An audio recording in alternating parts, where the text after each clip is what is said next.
Hello दोस्तों, study Brighton पे स्वागत है आपका। एक बार फिर से हम लोग मिले हैं और आज ये जो पेपर डिस्कस होने वाला है, इस पेपर का नाम है भाई IBACIO। ये है 19 फेब का पेपर जो 19 फेब को हुआ था 2021 में। 19 फेब 2021 ये है 19 फेब का लास्ट शिफ्ट का पेपर। ठीक है, 2 शिफ्ट के पेपर ऑलरेडी डिस्कस हो चुके हैं। टोटल पेपर जो डिस्कस हुए हैं मोर देन 4 पेपर डिस्कस हो चुके हैं। ठीक है, वो आप अगर आपने नहीं देखा है तो प्लीज़ आप लोग देखिएगा। और चलिए आज का पेपर डिस्कस करते हैं। तो देखिए, मिसिंग नंबर का एक क्वेश्चन है, आसान सा क्वेश्चन है। ठीक है, अब देखिए वी जो होता है उसकी वैल्यू मतलब वो होता है अल्फ़ाबेट वी 22 पे।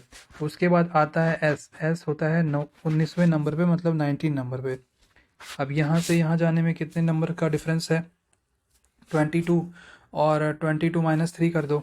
ठीक है, 22 - 3। उसके बाद 19 - 3 कर दो, कितना आया? 16। अब 16 पे कौन सा अल्फ़ाबेट बैठा होता है? वो होता है पी। आप ये बताओ ऑप्शन में से कौन सा ऐसा अल्फ़ाबेट है, कौन सा ऑप्शन ऐसा है जिसमें अल्फ़ाबेट पी फर्स्ट नंबर पे है? सबको पता है और सबको दिख रहा है ऑप्शन नंबर 3। ठीक है, और ऑप्शन चेक करने की ज़रूरत है क्या? ऑप्शन चेक करने की ज़रूरत नहीं है, बिकॉज हमने आंसर फाइंड आउट कर लिया फर्स्ट अल्फ़ाबेट से ही। इन केस अगर 2 अल्फ़ाबेट में पी पी मिल जाता तो हमें चेक करना पड़ता। अब क्वेश्चन नंबर 2 देखते हैं। क्वेश्चन नंबर 2 में क्या है? ये रैंकिंग का क्वेश्चन है।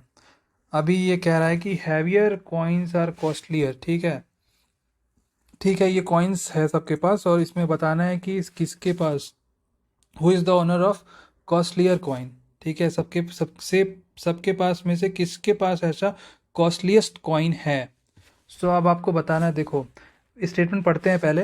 Ram's coin is heavier than Mohan. ठीक है, राम को यहाँ लिखो, मोहन को यहाँ लिखो। And then Mohan and costlier than Ramesh.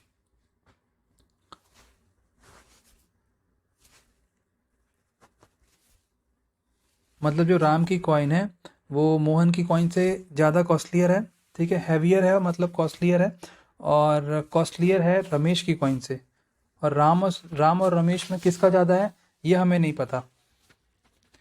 ये R1 राम हो गया, R2 रमेश हो गया। ठीक है, अभी राम और रमेश में थोड़ा कन्फ्यूज़न है।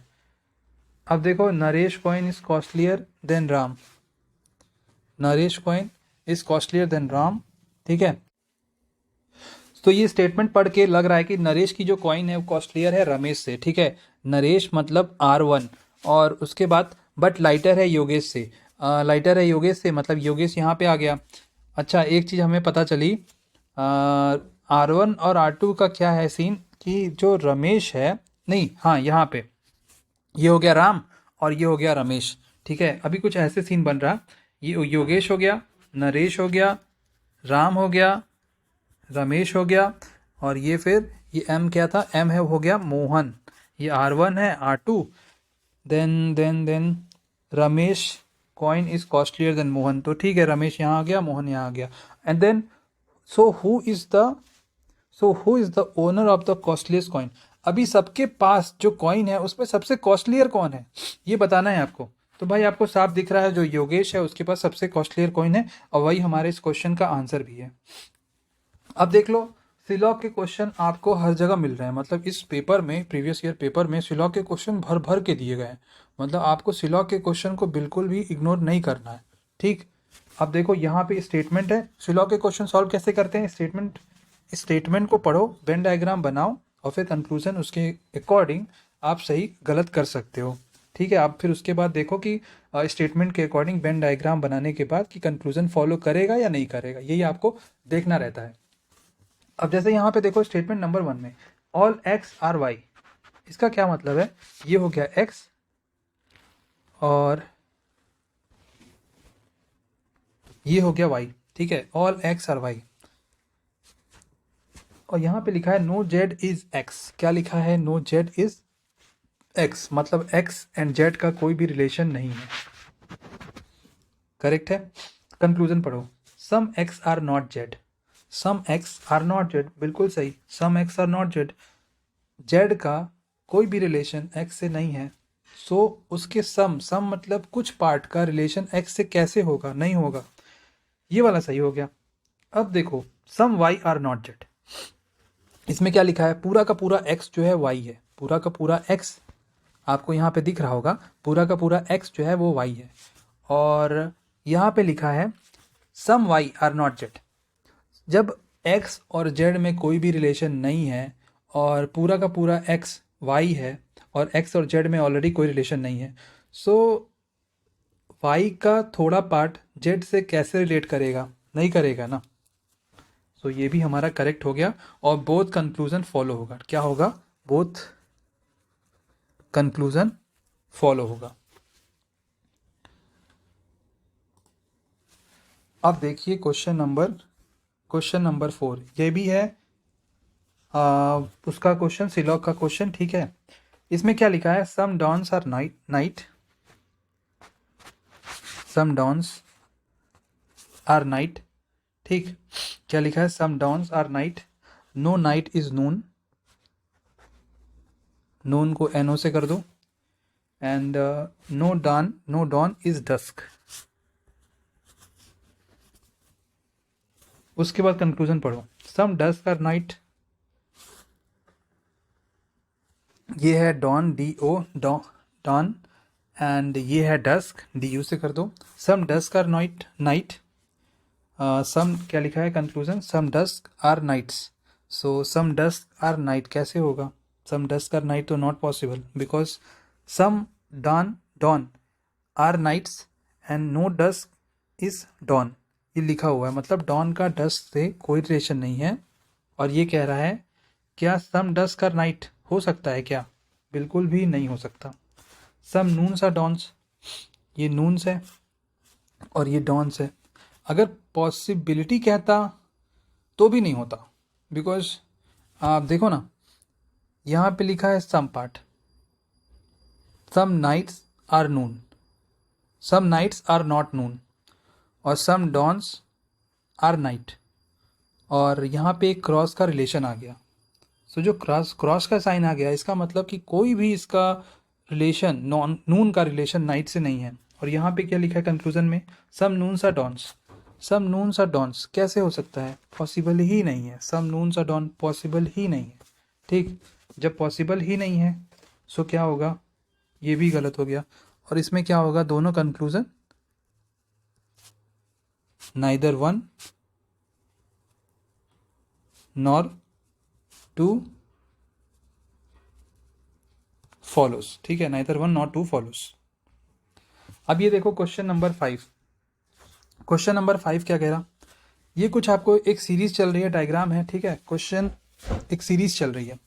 अब देखो यहाँ पे जो एरो हैं दोनों ऐसे हैं एक दूसरे के अपोजिट, उसके बाद क्या हुआ, ये वाले एरो ने अपना प्लेस बदल दिया, चेंज कर दिया, ये कुछ ऐसे ये वाला, और ये वाला आ गया इधर साइड। उसके बाद ये उठ के चला जाएगा यहाँ, और नेक्स्ट में क्या होगा, नेक्स्ट में ये आ जाएगा यहाँ। एक चीज़ आप देख रहे हो, ये अपना डायरेक्शन नहीं बदल रहा, बस अपना प्लेस बदल रहा है। सो जो नेक्स्ट में यहाँ पे आएगा वो कैसे होगा, एक ऐसे एक ऐसे,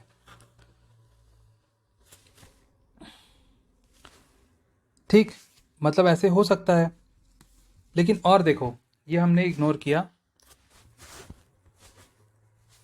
यहाँ पे देखो दोनों कुछ ऐसे हैं। दूसरे वाले फिगर में क्या हो रहा है, ये वाले ने अपना डायरेक्शन चेंज कर लिया, ठीक। उसके बाद इसने फिर थर्ड वाले में भी अपना डायरेक्शन चेंज किया।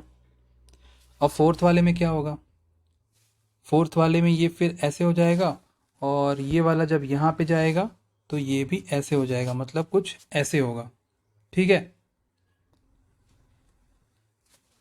ये वाला गलत, ये वाला भी गलत, और ये वाला भी गलत। सो आंसर क्या होगा,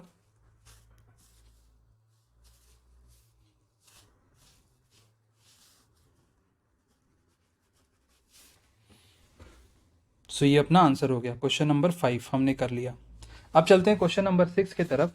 अब देखो क्वेश्चन नंबर 6 क्या कह रहा, मिसिंग लेटर का क्वेश्चन है, ये आसान क्वेश्चन है। ये H है, H मतलब 8, ये G है, F है मतलब 6, 8 7 6 5, ये 4 आएगा। 1 का डिफरेंस -1 -1 -1 -1 -1, ये कितना आएगा? 3 आएगा। 3 क्या होता है? 3 कौन सा अल्फ़ाबेट होता है? सी होता है। और क्या हमने कुछ गलती कर दी? हाँ, हमने कुछ गलती कर दी, बिकॉज ये है एच, ये है जी, एफ, ई, एक और माइनस किया, ये आ गया डी। अब आप ऑप्शन चेक करो, डी कहाँ पे है? इसमें नहीं है, इसमें नहीं है, इसमें है, इसमें है। ओके, अब दूसरा ऑप्शन चेक करो, बिकॉज 2 ऑप्शन में डी मिल रहा है। अब दूसरा अल्फ़ाबेट देखोगे यहाँ से, पहले अल्फ़ाबेट से, तो डी है, ई है, एफ है, जी है, ये होता है 4, ये होता है 5, ये होता है 6, ये होता है 7, अगला क्या आएगा? 8 नंबर, मतलब एच। तो डी एच, डी एच, तो डी एच यहाँ भी है, डी एच यहाँ भी है। अब थर्ड अल्फ़ाबेट चेक करो, एफ, ई, डी, सी, ये होता है 6, ये होता है 5, ये होता है 4, ये होता है 3, अगला आएगा 2, 2 मतलब बी, डी एच बी। अपना आंसर क्या होगा? D H B. अब ये वाला क्वेश्चन देखो, क्वेश्चन नंबर 7, इसमें फोल्डेड पेपर से रिलेटेड ये क्वेश्चन है। ये वाला पेपर देखो, ये कुछ ऐसा है और यहाँ पे कुछ ऐसा बन रहा है। अब जब आप इसको फोल्ड, ये ओपन होगा और पूरा खुलेगा, ठीक? तो यहाँ पे तो कुछ ऐसा बना है, यहाँ पे कैसा हो जाएगा? यहाँ पे ये हो जाएगा, ठीक है? और यहाँ पे कैसा हो जाएगा? यहाँ पे ऐसा हो जाएगा, यहाँ पे ऐसा हो जाएगा।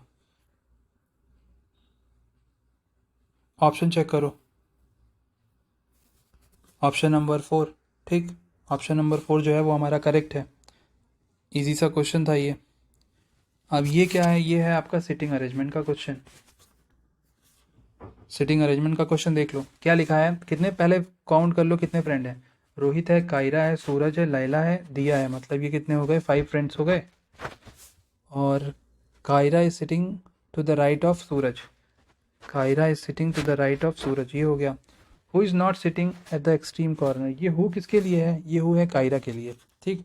और नहीं, ये हु है सूरज के लिए, ये हु कायरा के लिए नहीं है, ये हु है सूरज के लिए, ठीक है? सो कायरा क्या है? Kaira is sitting right of सूरज,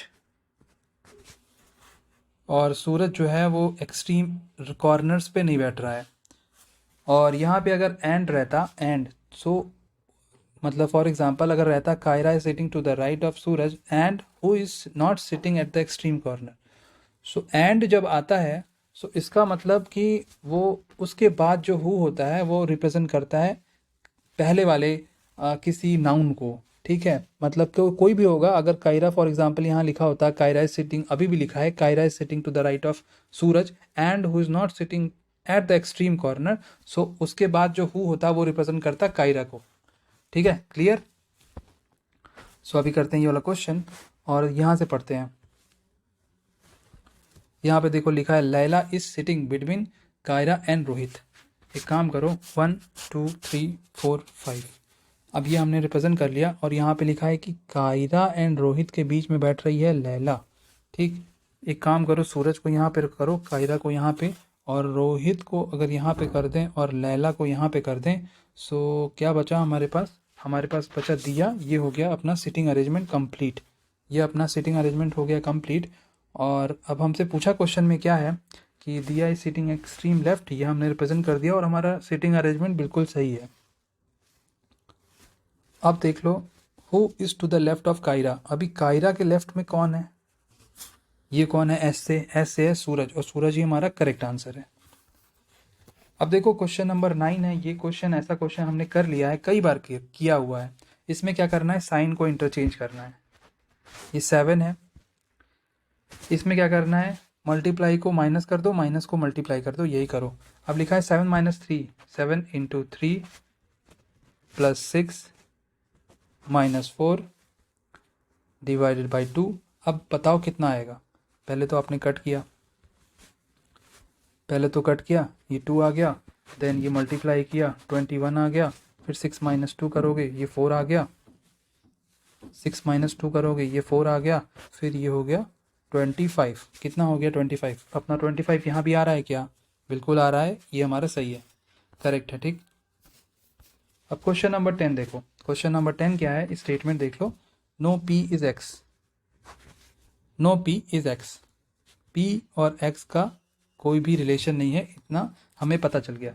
यहाँ पे लिखा है no R is P, no R is P. Conclusion देखो, some X are not P, some X are not P, बिल्कुल सही, some X are not P because P and X का कोई भी रिलेशन नहीं है। दूसरा कंक्लूजन देखो, no X is R, no X is R. देखो नो एक्स इज आर, देखो बात को समझो, इसमें क्या दिया है, एक्स का पी से कोई रिलेशन नहीं है, एक्स का पी से कोई रिलेशन नहीं है, लेकिन कहीं पे ये नहीं कहा एक्स का आर से भी कोई रिलेशन नहीं है। ऐसा कहा है? नहीं कहा ना। सो उसके अकॉर्डिंग हम ये नहीं कह सकते कंक्लूजन सेकंड वाला कि कोई भी एक्स और आर नहीं होगा। सो ये वाला गलत हो जाएगा, मतलब एक्स और आर का हमारा कोई रिलेशन हमें नहीं पता। सो डेफिनेट केस बताएंगे, एज्यूम नहीं करेंगे। सो यहाँ पे कौन सा कंक्लूजन राइट होगा? Conclusion number 1। अब ये है मिरर इमेज का क्वेश्चन, देख लो कि कुछ ऐसा बनेगा और n कुछ ऐसा बनेगा, यही हमारा आंसर होगा, ठीक। अब ये है क्वेश्चन नंबर 12, ठीक, ये है क्वेश्चन नंबर 12। क्या लिखा है? P Q R S T होगा। उसके बाद लिखा है आपका Q T, मतलब 17 20 23 26 +3 +3 +3 +3। अभी 26 के बाद होगा 29, कितना होगा 29, लेकिन अल्फ़ाबेट के अकॉर्डिंग 26 पे तो अपना अल्फ़ाबेट फिनिश हो जाता है, ख़त्म हो जाता है। उसके बाद ABCD फिर से स्टार्ट कर दो। सो 26 27 27 28 29, मतलब A1 B2 C3, 3 मतलब C, ये हो गया C, T और C, T and C, T and U, ये गलत, ये गलत, ये गलत, ये वाला अपना सही हो गया, ठीक है। क्या हो गया? ये अपना सही हो गया।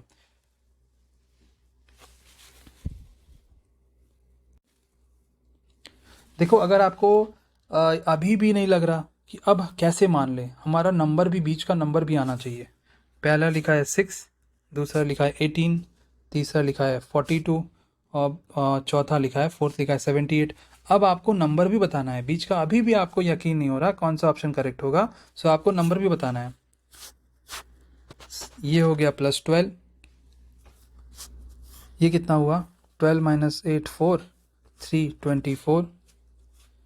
देखो डबल वाला केस हो रहा, 12 का डबल 24, 24 का डबल 48, 48 का डबल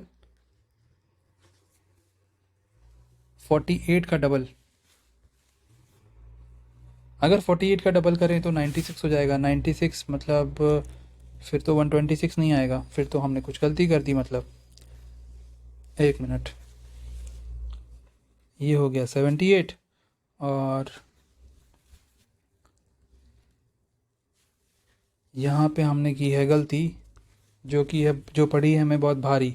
देखो 78 और 12, अगर आप 78 और 42 डिफरेंस फाइंड आउट करो कितना होगा, 36 होगा, ठीक। कितना होगा? 36 होगा। और ये देखो 12 का टेबल चल रहा है, 12 1 जा 12, 12 2 जा 24, 12 3 जा 36, 12 4 जा 48, 8 प्लस तो 78 प्लस 48 कर दोगे तो 126 आ जाएगा। कितना आ जाएगा? 126। और यहाँ पे लिख दो 126, T 126 and C, T 126 and C, यही हमारा आंसर होगा। अब ये देखो आसान सा क्वेश्चन है, डिक्शनरी के अकॉर्डिंग आपको इसको वर्ड्स को अरेंज करना है। ये सिंपल सा क्वेश्चन है, ठीक है, इसको आप कर लोगे, इसमें कोई भी बताने की ज़रूरत नहीं है। पहला अल्फ़ाबेट की होगा बिकॉज लिखा है यहाँ पे MAI, और सब में इसके बाद का ही अल्फ़ाबेट लिखा हुआ है, सो ये बताने की ज़रूरत नहीं है, ये आप कर लोगे। ये वाला क्वेश्चन भी बहुत इजी है। इस्माइल है, इस्माइल को कोड किया गया 19, 13, 9, 12, 5।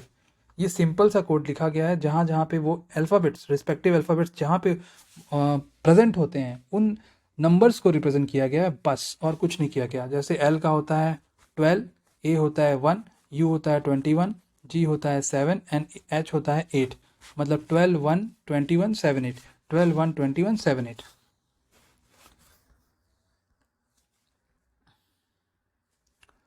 अब ये देखो ये क्या लिखा हुआ है, ये है हमारे पास ब्लड रिलेशन का क्वेश्चन, ठीक है। तो आओ देखते हैं ब्लड रिलेशन का क्वेश्चन। 7 पीपल हैं, वॉच करने गए थे मूवी, मतलब मूवी देखने गए थे। अब यहाँ से देखो शुरू होता है question, A is the only son of B,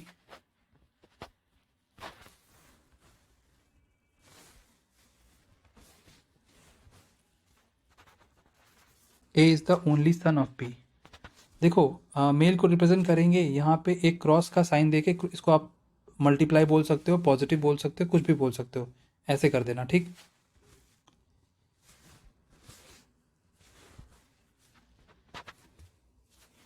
A is the only son of B, अभी बी फादर है मदर है नहीं पता, B is the mother of C, तो मदर है, अगर मदर है तो उसको डिवाइड कर दो, ठीक।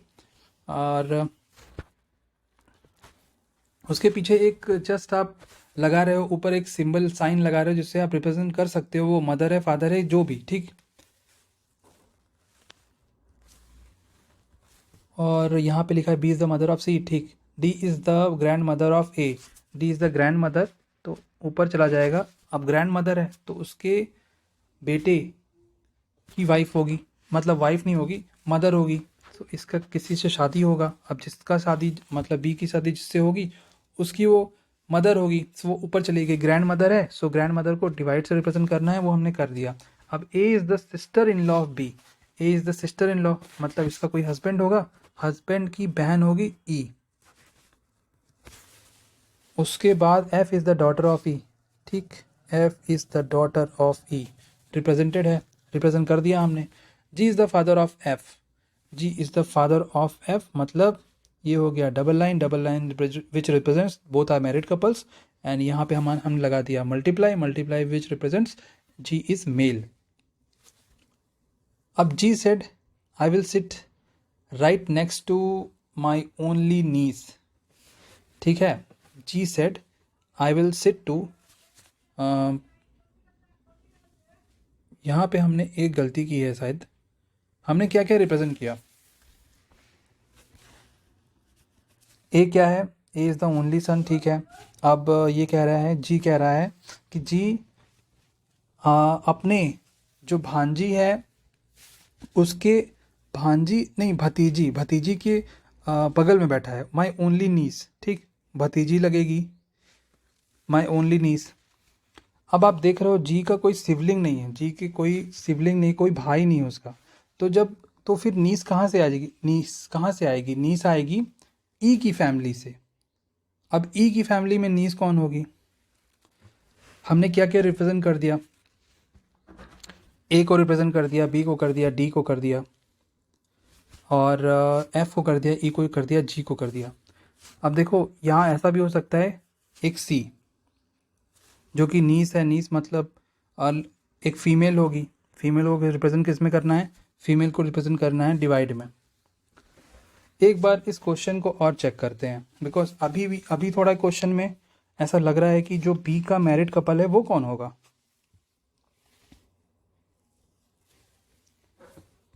एक बार फिर से इसको देखते हैं क्वेश्चन को,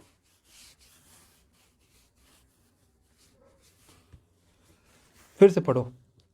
ए is the only son of B, A is the only son of B, ये हमने रिप्रेजेंट किया। उसके बाद B is the mother of C. Okay, यहाँ पे देखो लिखा हुआ है B is the mother of C, और ये होगा एक फीमेल, ठीक, ये होगी एक फीमेल, बिकॉज यहाँ पे लिखा है ओनली सन। तो बस डी की ये होगी मदर इन लॉ। डी की क्या होगी? डी की होगी मदर इन लॉ। इसका कोई ये मैरिड कपल होगा जिससे बी की शादी हुई होगी। अब इसकी ये बहन होगी ई, ठीक, इसको हमने रिप्रेजेंट किया डिवाइड से, फिर ये भी डिवाइड, इसकी ई की शादी हुई है जी से, और जी ई का बेटा या बेटी है एफ, और जी की कोई सिबलिंग नहीं है तो उसकी भतीजी नहीं होगी। तो भतीजी कहाँ से आएगी? भतीजी उसकी आएगी उस साइड से, मतलब उसके वाइफ के साइड से। तो वाइफ के साइड से उसकी एक ही भतीजी है, वो कौन है? सी। सो सी अपना आंसर होगा, ठीक है, सी अपना आंसर होगा। अब करते हैं क्वेश्चन नंबर, बताओ कौन सा। देखो फ्लावर का रिलेशन है बुके से, ठीक, फ्लावर का रिलेशन किससे है? बुके से है। आपको बताना है कैटल। कैटल क्या होता है? एक गायों का झुंड, किसी का झुंड जो होता है उसको कैटल कहते हैं। सो वो उसका रिलेशन होगा हर्ड से, ठीक है, उसका रिलेशन होगा हर्ड से।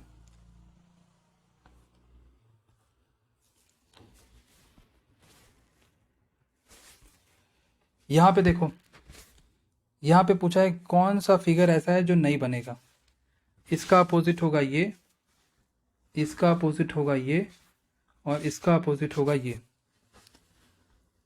ऑप्शन नंबर 1 में देखो, सर्कल है, इसके बगल में हैशटैग है, इसके बगल में सर्कल, सर्कल को क्रॉस किया हुआ है। सो ये बनेगा कि नहीं बनेगा? ये वाला तो बन जाएगा। मतलब जो ये क्यूब होते हैं, क्यूब का अपोजिट दिया हुआ है। सो जब क्यूब का अपोजिट दिया है तो यहाँ पे आप यहाँ पे क्यूब का अपोजिट रिप्रेजेंट नहीं कर सकते, यहाँ पे तो एडजेसेंट वाला रिप्रेजेंट करोगे। अब देखो ऑप्शन नंबर 2, ऑप्शन नंबर 2 में क्या है? क्रॉस। क्रॉस का अपोजिट क्या है? ये सर्कल, और सर्कल को क्रॉस कर दो तो ये नहीं आएगा बगल में, ये नहीं आया है। और ये है स्क्वायर, स्क्वायर का अपोजिट, स्क्वायर का अपोजिट हैशटैग, ये भी नहीं आ सकता। सो ये सर्कल, सर्कल का अपोजिट ये वाला बना सकते हैं, ये वाला मतलब बना सकते हैं। इसमें पूछा है कौन सा ऐसा क्यूब है, ये ओपन क्यूब है, ठीक है, ये क्या है? ये ओपन क्यूब है। और ये सब जो ऑप्शंस में दिए हैं वो क्या है? वो क्लोज क्यूब है। अब देखो कोई ऑप्शन नंबर 4 क्यों नहीं बना सकते। पहला क्या है? पहला क्या है? एक स्क्वायर, स्क्वायर को क्रॉस किया हुआ है, स्क्वायर को क्रॉस, ये हो गया, स्क्वायर को क्रॉस ये हो गया। उसके बगल में दे दिया है ये, वो भी ठीक है। उसके बगल में दे दिया है वो, ये दोनों तो ठीक है। बट एक सर्कल भी दे दिया है, ये देखो। अब सर्कल कैसे होगा? बिकॉज ये और ये एक दूसरे के अपोजिट हैं। जब अपोजिट हैं तो एडजेसेंट कैसे आएंगे? जब ये अपोजिट हैं तो एडजेसेंट कैसे आएंगे? Not possible. सो जो ऑप्शन नंबर 4 होगा, वो क्यूब को, अगर जब क्यूब ओपन है उसके बाद उस क्यूब को कन्वर्ट करेंगे क्लोज में, सो ये वाला फिगर नॉट पॉसिबल है। ऑप्शन नंबर 4 का जो फिगर है वो भाई नॉट पॉसिबल है। सो अपना करेक्ट आंसर क्या है? ऑप्शन नंबर 4, ठीक। क्वेश्चन नंबर 18 में चलते हैं। इसमें क्या पूछ रहा है? ये वेन डायग्राम रिप्रेजेंट किया हुआ है, स्टूडेंट हैं वेन डायग्राम के फॉर्म में, जिसमें डिफरेंट सोशल मीडिया साइट को रिप्रेजेंट किया है। एक को फेसबुक, इंस्टाग्राम और ट्विटर से रिप्रेजेंट किया है। अभी हमें बताना है how many student use either Facebook और ट्विटर और बोथ, बट नॉट इंस्टाग्राम। अच्छा, फेसबुक यूज़ करता है, ट्विटर यूज़ करता है, बट इंस्टाग्राम यूज़ नहीं करता। देखो फेसबुक 80 लोग, ट्विटर 100 लोग, और दोनों कितने यूज़ करते हैं 18। कितना हो गया अपना, हो गया 198। तो 198 अपना आंसर।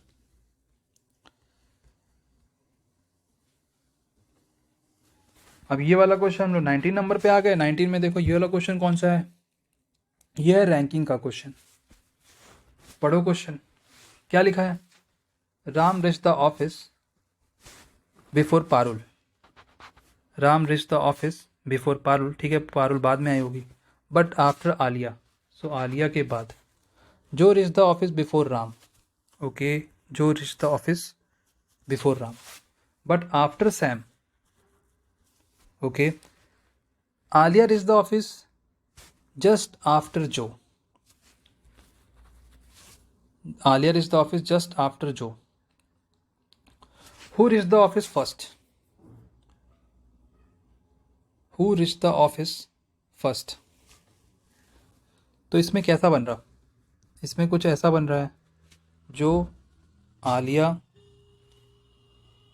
और फिर उसके बाद आलिया, राम और प्रफुल्ल, ठीक। सो कितने जन हो गए, 5 जन हो गए। ये सैम हो गया, ये जो हो गया, आलिया हो गई, राम हो गया, प्रफुल्ल हो गया। कितने लोग थे, ये राम हो गया, प्रफुल्ल, आलिया, जो एंड सैम, 5 जन है। अभी कुछ ऐसा बन रहा और पूछा है कि who reach the office first, तो Sam reach the office first. Sam reach the office first.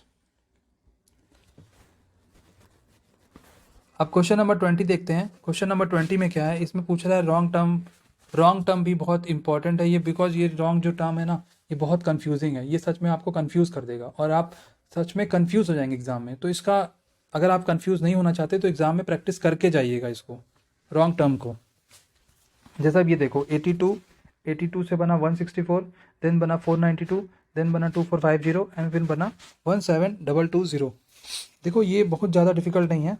जैसे कि 82 से 164, 82 का डबल करो कितना होगा 164। अब आया 492, लास्ट में यूनिट डिजिट क्या है 2 है ना, 4 से 2, 4 यहाँ पे क्या है 4 है। अब 164 में कितना मल्टीप्लाई करोगे कि वो 492 बन जाए। 164 में कितना मल्टीप्लाई करोगे वो 492 बन जाए। 3 का आपने क्या किया इंटू 2 किया, आपने क्या किया इंटू 3 किया। अब देखो हमने क्या किया इंटू 2 किया, इंटू 3 किया। अब 492 में क्या मल्टीप्लाई करोगे कि आप 2450 बना दो। क्या चल रहा है, एक पैटर्न चल रहा है, इंटू 2 का पैटर्न, इंटू 3 का पैटर्न। ऐसा भी हो सकता है कि लास्ट जो अब आए वो इंटू 4 हो या फिर इंटू 5 हो। बिकॉज इंटू 4 इंटू 5 इसलिए बिकॉज ये एक ऑड नंबर का पैटर्न है, ठीक, ये एक ऑड नंबर का पैटर्न है, ठीक, ऑड नंबर है।